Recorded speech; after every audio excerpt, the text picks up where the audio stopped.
No escândalo que chacoalhou a política brasileira, uma delação causa pesadelo nos poderosos. O homem que comandou a economia quer contar tudo à Lava Jato. Ministro da Fazenda, deputado federal, chefe da Casa Civil. Antônio Palocci conhece como ninguém os bastidores dos negócios e das negociatas. Mas ele será autorizado a contar tudo? Porque a maior empresa de comunicação do Brasil, a Globo, teme a delação de Palocci? Uma notícia recente fez o império estremecer. Condenado e preso em Curitiba, o ex-ministro pode contar o que sabe sobre os negócios dos irmãos Marinho. Num depoimento ao juiz Sérgio Moro, em abril deste ano, Palocci insinuou que poderia comprometer uma grande empresa de comunicação que no passado esteve próxima de falir. A única situação que eu discuti com o BNDES Créditos foi em situações de empresas que iam entrar em falência, que eram empresas de grande porte no Brasil, e cuja falência poderia significar uma fila de falências de muita repercussão. As empresas da área de comunicação tiveram problemas sérios nesse período.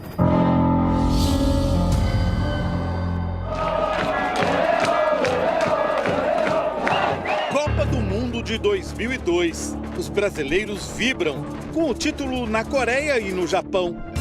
A cada 4 anos, bilhões de reais ingressam nos cofres da Globo por causa do Mundial. São quase 50 anos de parceria da emissora com a FIFA. O torcedor desconhece os bastidores. Por causa de maus negócios, a Globo quase quebrou no início dos anos 2000 e montou um esquema para comprar as transmissões. Segundo estes documentos da Receita Federal, naquele período em que quase faliu, a Globo conseguiu comprar os direitos de transmissão da Copa do Mundo sem pagar impostos no Brasil. Uma operação fraudulenta escondida atrás de uma empresa de nome Empire. Império em inglês. A investigação da Receita Federal só começou em 2005. Foi revelada em 2013 por este jornalista. A Globo deveria ter simplesmente comprado os direitos de transmissão e pago os impostos. E ela não fez isso. Ela criou uma série de empresas para que uma dessas empresas herdasse os direitos e esses direitos passassem para a Globo como que por osmose, assim, sem que houvesse o ato de comprar os direitos diretamente pela Globo sem pagar os impostos. Vamos entender como tudo isso aconteceu. Usando empresas de papel, a Globo remeteu dinheiro para o Uruguai, dali para as Antilhas Holandesas no Caribe, em seguida para Amsterdã, na Holanda. Lá, a Globo Overseas comprou os direitos de transmissão da Copa e os transferiu para a Empire. A empresa foi montada nas Ilhas Virgens Britânicas, um esconderijo de dinheiro sujo no límpido Caribe. Segundo a Receita, a Globo simulou investimentos para criar a Empire, como se fosse uma empresa de verdade. Mas era só fachada, funcionando neste endereço em Tortola, a capital das Ilhas Virgens.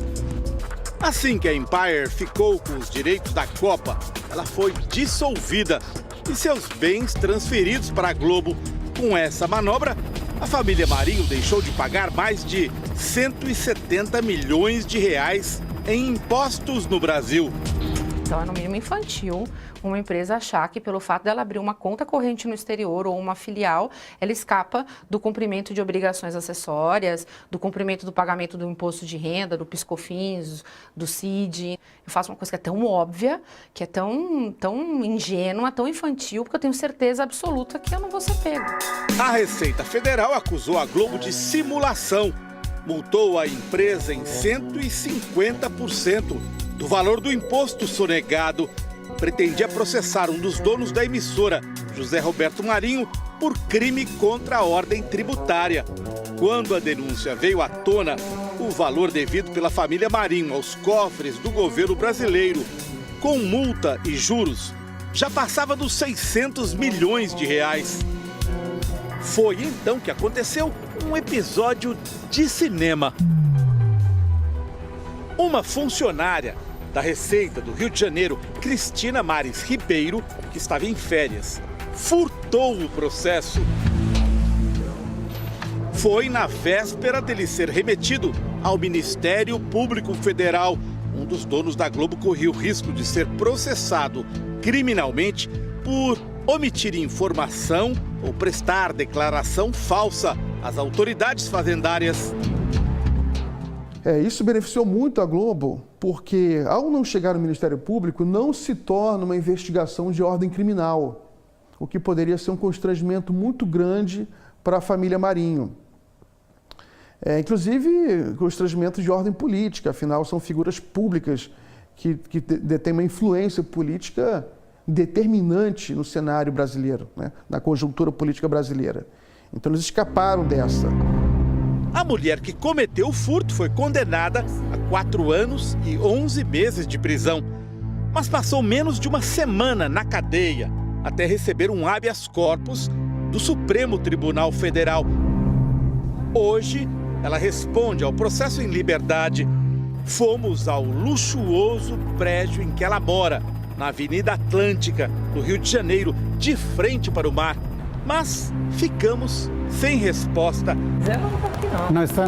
Ah, então nem adianta. Faz tempo que ela sumiu, eu não tenho mais visto.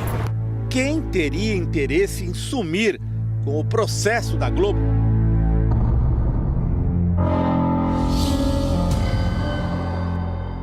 Estamos em 2014. A dívida da Globo com a Receita Federal já tem quase 10 anos acumulando juros, correção monetária e multas. A empresa decide tirar proveito de uma lei que entra em vigor, a 12.996. No papel, o objetivo era incentivar a inovação na produção de automóveis. Mas, lá no meio, a oferta de um negócio de pai para filho aos grandes devedores do Brasil. 100% de desconto nas multas para quem pagasse à vista os atrasados. Se o fisco lança uma regra, ele nunca lança para um contribuinte. Ele lança para alguns contribuintes. A pergunta é, quantos contribuintes se encaixariam nesse formato? Esse formato é um formato para 10 contribuintes, 5 contribuintes, 1 contribuinte? Então, parece que é um refis desenhado para aquele contribuinte, né? Refis é um programa para parcelar dívidas antigas. Foi a lei entrar em vigor e a Globo tirou proveito para limpar seu nome. Com 10 anos de atraso, pagou mais de R$1 bilhão, mas deixou de pagar outro bilhão em multas. Dinheiro que daria, por exemplo, para sanar a profunda crise dos hospitais públicos do Rio de Janeiro. Ou construir 212 escolas com 100 mil vagas para estudantes em São Paulo. Perguntas que só uma investigação oficial poderá responder. A Globo fez pressão a favor da lei. Palocci, que já não era ministro, colaborou nos bastidores do governo.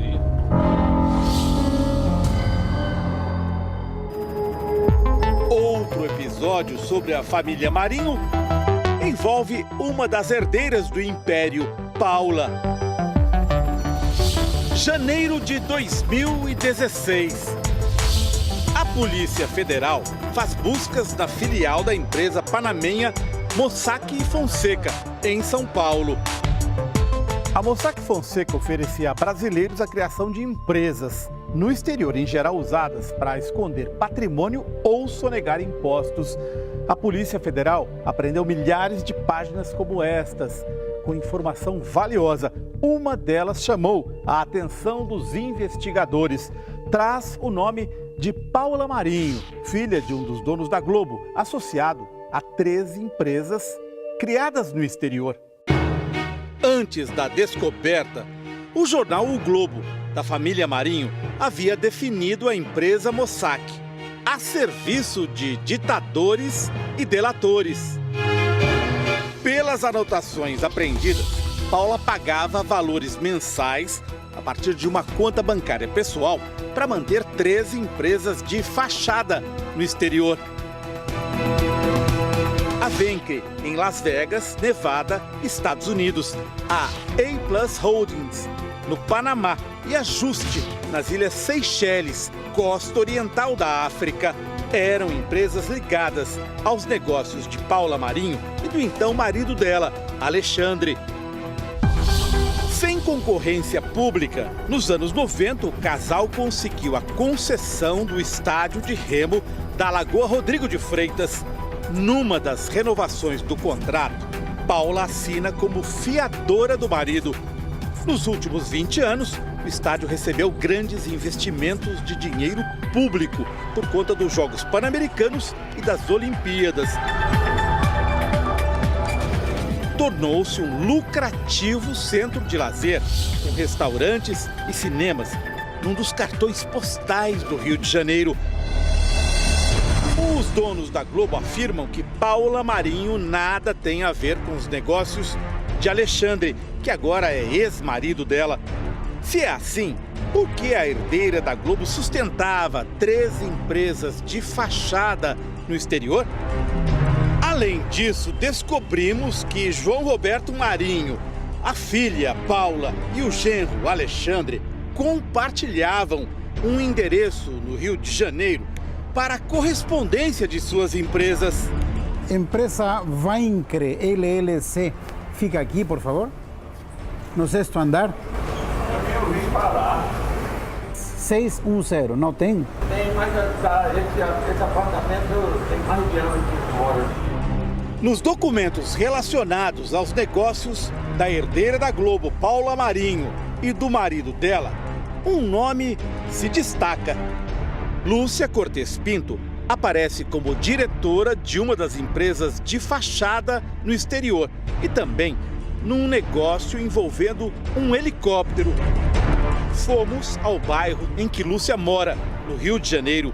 Queríamos perguntar se ela é usada como laranja por Alexandre, Paula ou pela Globo.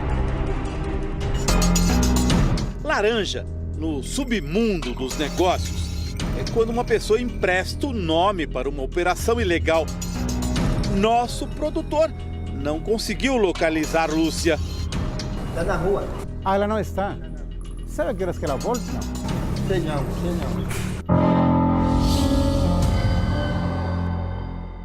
A delação premiada de Antônio Palocci pode acabar com muitas dúvidas. Em Curitiba, nosso produtor descobriu que a esposa do ex-ministro, Margarete, incentiva o marido a contar tudo. Recentemente, Palocci trocou de advogados, contratou um escritório que participou da delação do doleiro Alberto Youssef, uma peça-chave da Lava Jato. A notícia de que a delação de Palocci pode comprometer a Globo ganhou força. Segundo o jornalista e blogueiro Reinaldo Azevedo, Palocci pretende contar tudo o que sabe. Mas o jornal Valor Econômico noticiou que a delação não deve sair com a manchete: Palocci descumpre promessa e delação fica improvável. De acordo com o texto, o ex-ministro prometeu muito e entregou quase nada. Só que o jornal que diz isso é de propriedade dos irmãos Marinho. Em Curitiba, onde está preso depois de uma condenação a 12 anos de cadeia, o ex-ministro tem relatado o que sabe aos advogados, que por sua vez conversam com integrantes do Ministério Público. Segundo fontes do Domingo Espetacular, a Polícia Federal teria sido retirada do circuito pela Procuradoria-Geral da República. Integrantes da Força-Tarefa da Lava Jato denunciam pressões para não aceitar a delação de Palocci sobre a Globo. O Domingo Espetacular fez várias perguntas à TV Globo, mas não houve resposta. E os brasileiros também correm o risco de ficar apenas com as perguntas. Acredito Por que os procuradores rejeitaram a primeira tentativa de Palocci de falar sobre a Globo? Quais são os interesses de quem protege a família mais poderosa do Brasil? Você acha que a Globo tem poder de influenciar se uma pessoa vai delatar ou não no Brasil hoje? Tem. Eu acho que a Globo tem. Eu acho que a Globo tem. Ela criou, ao longo da sua história, e principalmente nos últimos 30 anos, mais ou menos, com a televisão, já vinha com jornal, com rádio, mas com a televisão principalmente, um poder que muitas vezes se coloca no mesmo nível, até além dos poderes da República. A pressão dela é muito grande, é uma pressão forte, é uma pressão política que pode sim evitar até delações.